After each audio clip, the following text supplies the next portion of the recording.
खेल हंगामे के बाद केजरीवाल समर्थकों से मिली शीला दीक्षित। बीजेपी नेता यशवंत सिन्हा ने ए राजा की जेसीपी के सामने पेशी का किया समर्थन। पूछा, आखिर क्यों डरी हुई है कांग्रेस। ड्रग्स केस में बॉक्सर विजेंद्र की मुश्किलें बढ़ी। खेल मंत्रालय ने नाडा को विजेंद्र का ड्रग टेस्ट करने का दिया निर्देश। और अरबपति कारोबारी दीपक भारद्वाज की हत्या की साजिश का अब तक नहीं हुआ खुलासा। 2 शार्प शूटर समेत 4 लोग चढ़े पुलिस के हत्थे।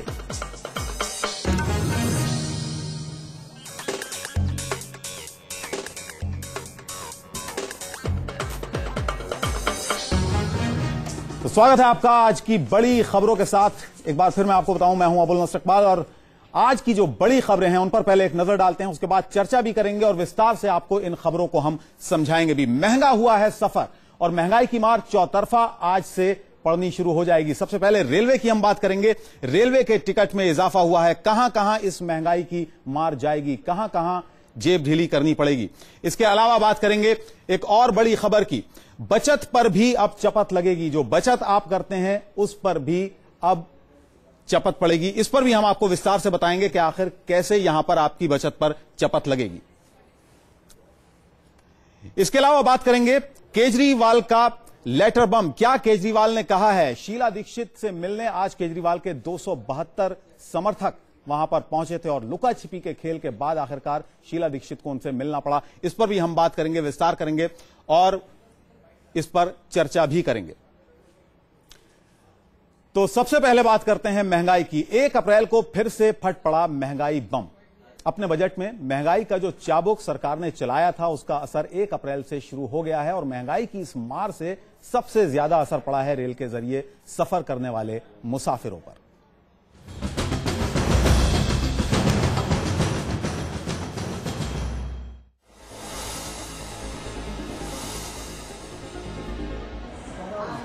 एक अप्रैल से बढ़ी महंगाई का सबसे ज्यादा असर पड़ा है रेल भाड़े पर। रेल बजट में पवन बंसल साहब ने जो फैसले लिए थे वो अब हकीकत की शक्ल ले चुके हैं। रेल बजट में सुपरफास्ट ट्रेन का रिजर्वेशन चार्ज बढ़ाकर रेल मंत्री ने आम आदमी की जेब पर बोझ बढ़ा दिया है। पवन बंसल साहब ने रेल भाड़ा तो नहीं बढ़ाया, लेकिन रिजर्वेशन और कैंसिलेशन चार्ज बढ़ा दिया। साथ ही साथ तत्काल टिकट को भी महंगा कर दिया। 1 अप्रैल से 2nd क्लास का टिकट कैंसिल कराने पर 20 की जगह अब 30 रुपए कटेंगे, जबकि स्लीपर में यह शुल्क 40 से बढ़कर 60 रुपए हो गया है। इतना ही नहीं, वेटिंग और आरएसी के टिकट कैंसिल पर भी आम आदमी को 15 से 30 रुपए अदा करने होंगे। 2nd और स्लीपर क्लास के लिए आरक्षण शुल्क नहीं बदला गया है, जबकि एसी श्रेणी के लिए इसे 15 रुपए से बढ़ाकर 25 रुपए कर दिया गया है। तत्काल शुल्क 2nd क्लास के लिए अब मूल किराए का 10% और सभी अन्य एसी क्लास के लिए 30% तक ज्यादा देना होगा। नई दरों के मुताबिक रिजर्व 2nd सिटिंग क्लास का तत्काल टिकट 10 रुपए से लेकर 15 रुपए महंगा हो गया है। स्लीपर क्लास में यह बढ़ोतरी 90 से 175 रुपए की है। सभी एसी और एग्जीक्यूटिव क्लास भी महंगे हो गए हैं। इसके अलावा रेल बजट में तेल की बढ़ती कीमतों की दलील देते हुए जिस फ्यूल एडजस्टमेंट कंपोनेंट को 5.7% के रूप में माल भाड़े में लगाने का ऐलान किया गया था, वो भी आज से लागू हो गया है, जिसका सीधा सीधा असर बाजार में आने वाले माल की कीमतों पर पड़ेगा। रेल भाड़े में हुए इजाफे से अनाज, खाने का तेल, लोहा, कोयला, सीमेंट जैसे सामान भी महंगे होने की आशंका है। महंगाई की चौतरफा मार झेल रही जनता को अब रेल सफर के लिए ज्यादा पैसे खर्च करने पड़ेंगे। इस वक्त हम दिल्ली के निजामुद्दीन स्टेशन पे मौजूद हैं और हमारे साथ कुछ यात्री हैं। आइए उनसे पूछते हैं कि उनके हिसाब से ये जो इजाफा हुआ है वो कितनी जायज है। इससे प्रेशर तो पड़ेगा बजट पे for sure, but again the point is के आज नहीं तो कब 4 साल से कभी रेल के फेयर्स बढ़े नहीं है, माल भाड़ा बढ़ा नहीं है, what I know as of now. So what is this is कि अगर आप प्राइस बढ़ा रहे हैं तो आप सर्विसेज दीजिए, आप सेफ्टी दीजिए, ठीक है, आप और साफ सुथरा मतलब सफर बनाइए, अच्छा सफर बनाइए, then price is justified. But होता इनवेरिएबली ये है कि इंक्रीज होता है और उतनी हिसाब से सर्विसेज नहीं मिलती हैं, then there is what the passenger feel the grudges कि हमें लगता है कि पैसे तो ले लिए लेकिन बढ़ाया नहीं। अब देखिए, मैं यहाँ से बॉम्बे गया, बॉम्बे से फिर गोवा से वापस आ रहा हूँ। मैं 3 ट्रेनों में अलग अलग जो है कुछ 10 पैसा पर किलोमीटर के फेयर इंक्रीज दिया है। I feel it was justified क्योंकि हमें लगा कि हमें फैसिलिटी मिल रही है। But yes, the toilets need to be more cleaner. The train needs to be more on time because even the Rajdhani, which is the best of the train, today was late by 2 hours, right? अगर राजधानी ऐसी train 2 घंटा late रहेगी तो बाकी ट्रेनों से हम क्या एक्सपेक्ट करेंगे? So that is what the point is. जैसे कि आपने सुना, इनका यही कहना है कि अगर सुविधाएं अच्छी मुहैया कराई जाए तो ये जो बढ़त की जा रही है वो कहीं ना कहीं जायज होगी, पर जो माल भाड़े पर जो इजाफा हुआ है उसका सीधा असर जनजीवन पर भी देखा जाएगा। रेलवे का नुकसान कम करने की कवायद में उठाए गए ये कदम सरकार को भले ही वाजिब लगे, लेकिन आम जनता की जेब पर इन फैसलों का बोझ जरूर पड़ेगा। दिल्ली से तेजश्री जोशी के साथ चेन्नई से पिंकी पुरोहित, न्यूज नेशन। तो रिपोर्ट आपने देखी और कहां तक जाएगी इस महंगाई की मार, इस पर हम चर्चा करेंगे। और चर्चा करने के लिए हमारे साथ लालजी टंडन साहब मौजूद हैं, भारतीय जनता पार्टी के वरिष्ठ नेता हैं। इसके अलावा हरिकेश बहादुर साहब हमारे साथ मौजूद हैं, कांग्रेस के बड़े नेता हैं। लालजी टंडन जी, आपसे जानना चाहेंगे कि ये जो महंगाई लगातार बढ़ रही है, जिसके आरोप आप सरकार पर लगाते हैं, ये बाजार की मजबूरियां हैं या वक्त की जरूरत है? कैसे देखते हैं आप?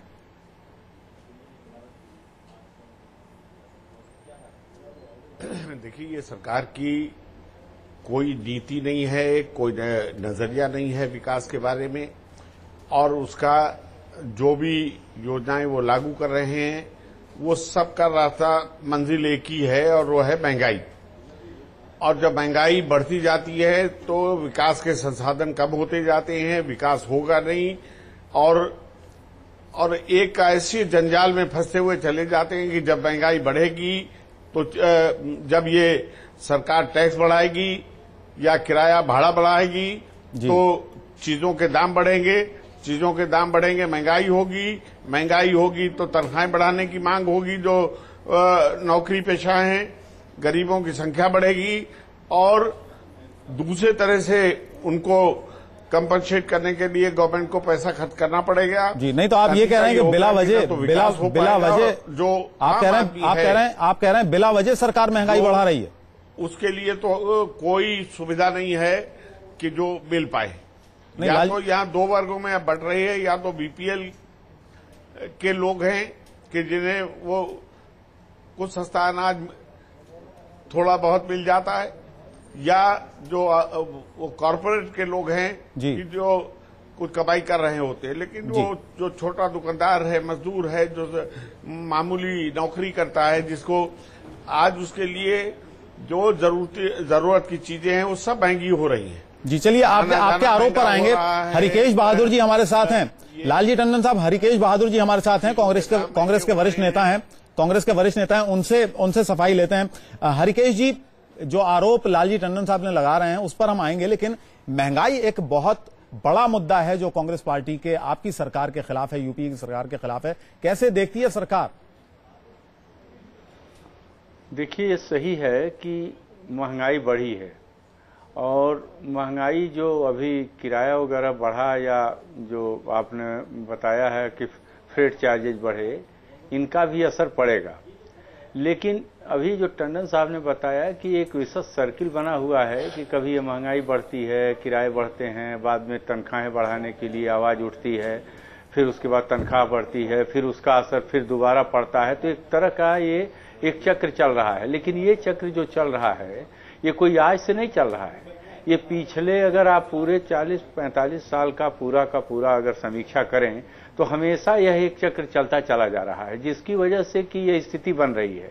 जब भारतीय जनता पार्टी की सरकार थी तब भी तमाम चीजों के दाम बढ़ाए गए थे, ऐसा नहीं है कि उन चीजों के दाम नहीं बढ़े थे, किराया भी बढ़ा था। लेकिन जहां तक रेलवे का सवाल है, रेलवे के मेंटेनेंस के बारे में एक कमेटी बैठी थी, उसने बताया था कि जब तक रेलवे ट्रैक नहीं बदले जाएंगे, जब तक उसमें और भी बहुत तरह की सुविधाएं नहीं बढ़ाई जाएंगी, तो रेलवे का सफर। हरिकेश जी, आप कह रहे हैं विकास के लिए महंगाई बढ़ाना जरूरी है, आपका ये मत है? हाँ, तो एक मिनट में हम अपनी बात खत्म कर देना, आधे मिनट में। ऐसी परिस्थिति में अगर उस कमेटी की पूरी रिपोर्ट को लागू किया जाए तो आज के हिसाब से जितना कंजर्वेटिव तरीके से दाम बढ़ा है, ये किराया वगैरह बढ़ा है, वो बहुत ही नाकाफी है। चलिए, आपसे हमारी बातचीत आगे जारी रहेगी, आपसे चर्चा करेंगे, कुछ और मुद्दों पर भी आपसे चर्चा करेंगे हरिकेश जी। और जो आरोप लालजी टंडन साहब लगा रहे हैं नीतियों को लेकर, उस पर भी आपसे जानना चाहेंगे। फिलहाल एक रिपोर्ट अपने दर्शकों को दिखाते हैं। बजट के फैसलों के लागू होने से जहां महंगाई बढ़ रही है, वहीं बचत के फायदे भी कम हो गए हैं। अब सेविंग स्कीम से लेकर इंश्योरेंस तक हर जगह आम आदमी को लग रहा है झटका। 1 अप्रैल से छोटी बचत की सभी योजनाओं पर आम आदमी को 0.1% कम ब्याज मिलेगा। पीपीएफ पर पहले 8.8% ब्याज मिलता था, जो अब घटकर 8.7% रह गया है। इसी तरह डाकखानों में सीनियर सिटीजन सेविंग स्कीम पर 9.2%, 5 साल की मंथली स्कीम पर 8.4%, 5 से 10 साल के नेशनल सेविंग सर्टिफिकेट यानी एनएससी पर अब 8.5% और 8.8% ब्याज मिलेगा। देश का एक बड़ा हिस्सा, खासकर मिडिल क्लास, इसी किस्म की बचत योजनाओं में पैसा लगाता है। बड़े शहरों को छोड़ दें तो अधिकतर इलाकों में तो एनएससी और डाकघरों में ही लोग सबसे ज्यादा पैसे इन्वेस्ट करते हैं। ऐसे में ब्याज दर कम करने से लोगों की बचत पर भी चपत लग गई है। 1 अप्रैल से आईआरडीए ने कार पर थर्ड पार्टी इंश्योरेंस प्रीमियम औसतन 40% बढ़ा दिया है। इंश्योरेंस के प्रीमियम में 20 से 30% तक की बढ़ोतरी की गई है। मिसाल के तौर पर पहले 75 सीसी की बाइक का इंश्योरेंस अगर 350 रुपए में होता था, तो अब इसके लिए आपको 472 रुपए देने होंगे। कार का इंश्योरेंस कराना भी 2 गुना तक महंगा पड़ सकता है।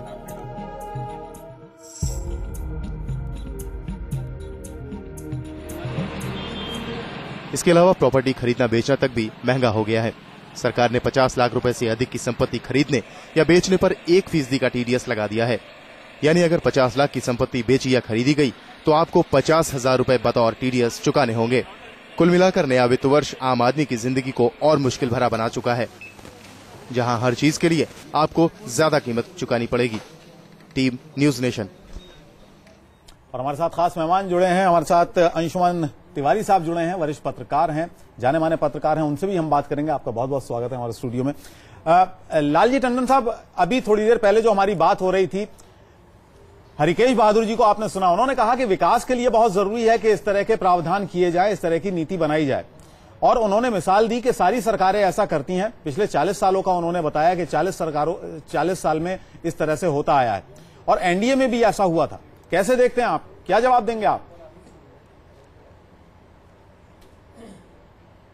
देखिए, ये एक स्वाभाविक प्रक्रिया है कि हर वर्ष विकास होता है, कुछ महंगाई बढ़ती है और कुछ तनख्वाहें बढ़ती हैं, लेकिन ये असाधारण रूप से और एक साथ इतने टैक्सेस जो लग गए हैं जी कि 25-30% की महंगाई अगर आज से शुरू हो गई, जो पहले से लोग झेल रहे हैं, और सारी चीजें जो हमारी रोजमर्रा की इस्तेमाल की हैं वो बाजार के ऊपर छोड़ दी गई। अब रेलवे का किराया बढ़ा, किसी ने एतराज नहीं किया, लेकिन एक बार किराया बढ़ा, फिर सरचार्ज बढ़ा, फिर भाड़ा बढ़ा, भाड़े के ऊपर सरचार्ज बढ़ा, अब उसके बाद फ्यूल सरचार्ज बढ़ गया।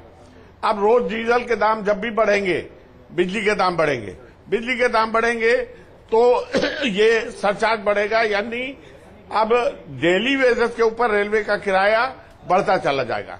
जाहिर है कि जब माल की ढुलाई के ऊपर ज्यादा खर्च होगा तो जो हमारी जो रोजमर्रा की इस्तेमाल की चीजें हैं उनकी कीमत बढ़ेगी और उस रफ्तार में विकास भी रुकेगा। जैसे आज ये सीमेंट महंगी हो जाएगी, स्टील महंगी हो गई, तो इससे जो रियल एस्टेट का काम है, आज मकान लेना लोगों को मुश्किल हो गया, या 1% उसके ऊपर बिक्री के ऊपर टीडीएस वगैरह काटने की, जो यानी उसको पेचीदा बना के थोड़ी सी कमाई के लिए सरकार ने जो उस इंडस्ट्री के ऊपर कितना असर पड़ेगा। जी चलिए उस पर बात करेंगे। इंडस्ट्री पर कितना असर पड़ेगा, आम आदमी की जेब पर कितना असर पड़ेगा, क्योंकि छोटी छोटी चीजें हैं जो प्रभाव डाल रही हैं आम आदमी की जेब पर, उस पर बात करेंगे। लालजी टंडन साहब, आप बने रहिए हमारे साथ। यहाँ हमारे साथ अंशुमन जी जुड़े हैं,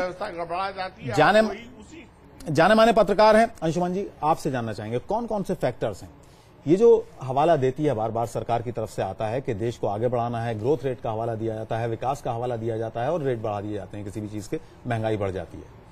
क्या नहीं, फैक्टर्स? ये इस महंगाई के साथ हमको ग्रोथ को वाला पर्सपेक्टिव नहीं आता है। पहले हमें समझना पड़ेगा कि हम एक अजीब तरीके की जिद्दी स्टबर्न महंगाई में है।